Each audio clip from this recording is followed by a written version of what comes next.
pesquisa, parte de carpintaria mesmo do filme, obtenção de documentos, imagens, dificuldades, vontade ou não das pessoas de darem seus depoimentos, etc. Como é que foi todo esse trabalho? Porque a filmagem foi muito longa, não? A filmagem foi longa porque grande parte do filme a gente fez sem recurso, né? A gente fez com recurso próprio, enfim, a gente não tem tanto recurso assim, a gente não vou reclamar que, enfim, me considero classe média alta, aí, mas enfim, mesmo assim a gente paga contas, a gente não consegue bancar uma filmagem, que é uma coisa muito cara, né? Então a gente foi fazendo na medida do possível, ano a ano, etc. Só a partir realmente de 2011 começou a entrar recurso no filme, sempre depois, né? Quer dizer, a gente sempre meio a reembolso, a gente fez a equipe são meus amigos, né? Que, bom, trabalha comigo, um dia eu te pago, né? Enfim, então a principal dificuldade realmente, e que gerou esse tempo todo, foi isso. Mas por outro lado, esse tempo todo de maturação foi bom para o filme. De um modo geral, para documentário é importante esse tempo. Lógico que tem exceções, né? Documentários podem se resolver rapidamente, mas documentário histórico, né? E principalmente por causa da dificuldade de obtenção de material, de pesquisa, principalmente. De imagens de arquivo, que são poucos acervos, são sempre as mesmas imagens, então a gente teve um cuidado de buscar aquelas imagens que não são tão batidas, como a gente tem alguma experiência, a gente conseguiu, acho que, praticamente fugir disso. E teve a questão dos documentos secretos, né? Que pra gente era a coisa mais importante, porque quando se propõe a recontar um fato histórico, acho que o depoimento dos envolvidos é fundamental, né?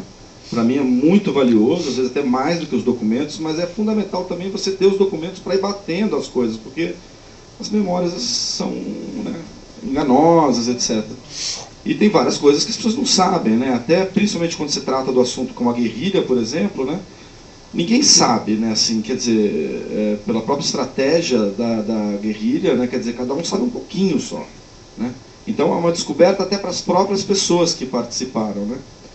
Então com os documentos você consegue ter uma noção geral da coisa. A gente trabalhou o filme durou 7 anos, né? Aí durante 6 anos a gente trabalhou só com aquela primeira leva de documentos que tinham sido liberados do DOPS, que estavam no Arquivo do Estado de São Paulo e no Arquivo Municipal do Rio.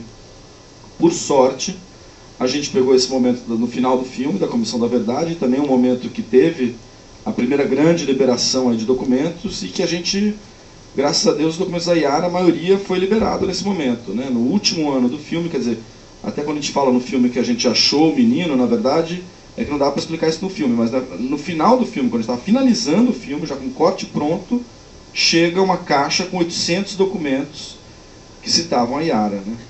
De Brasília. Eu parei tudo, fiquei analisando aquilo durante uns 2 meses, e foi ótimo, porque a gente voltou e remontou o filme, né? Algumas coisas estavam erradas, etc.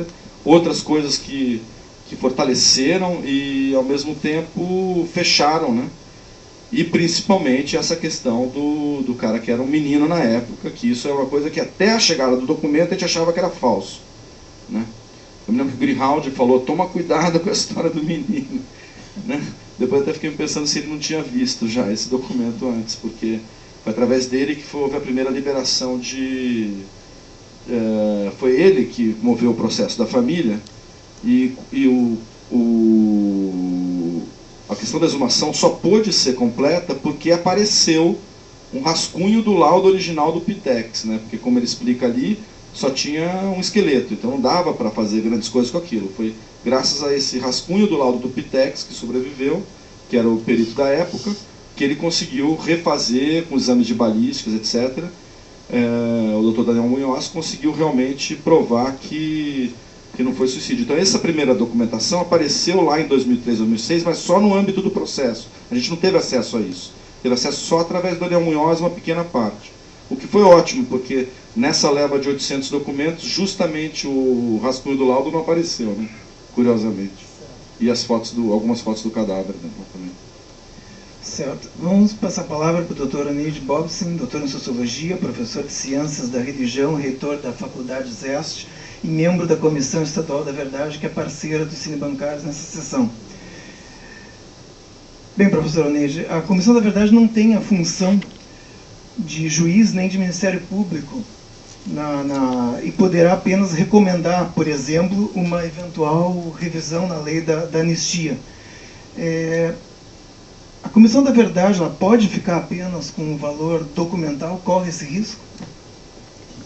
Bom, é um início político, né? Uma provocação, na verdade. Bom, eu agradeço ao convite. Eu estou aqui a pedido do coordenador, o Dr. Carlos Guazelli.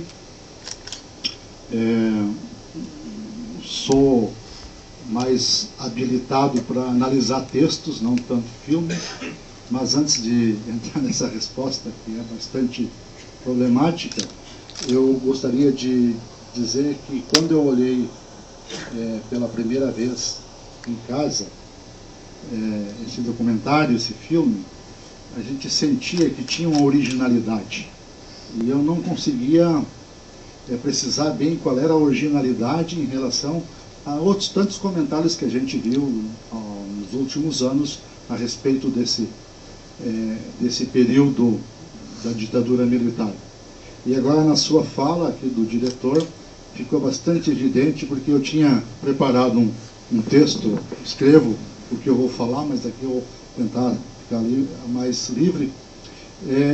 Justamente o depoimento tem um caráter de família, de expressão muito forte de pessoas.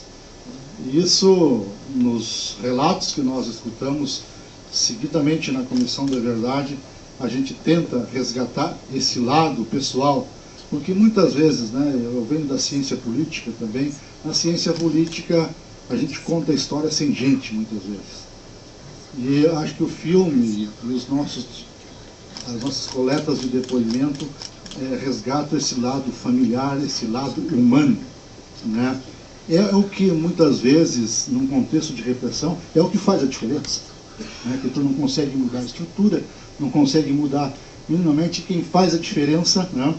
Quem lembra, eu tenho um depoimento que eu quero ler no final, se der tempo, de George Orwell, 1884, né? Quer dizer, não há possibilidade nenhuma, mas é uma pessoa que desequilibra a coisa. Então eu acho que tem essa originalidade, né? Que dá quase um tom diferente de um documentário mais histórico, político, frio. Eu acho que isso cativa, imagino que vai fazer sucesso por esse lado, né? Bom, nós da Comissão da Verdade aqui no Rio Grande do Sul temos uma tarefa muito limitada, né, pela forma como foi constituída a comissão, como ato do governador, né?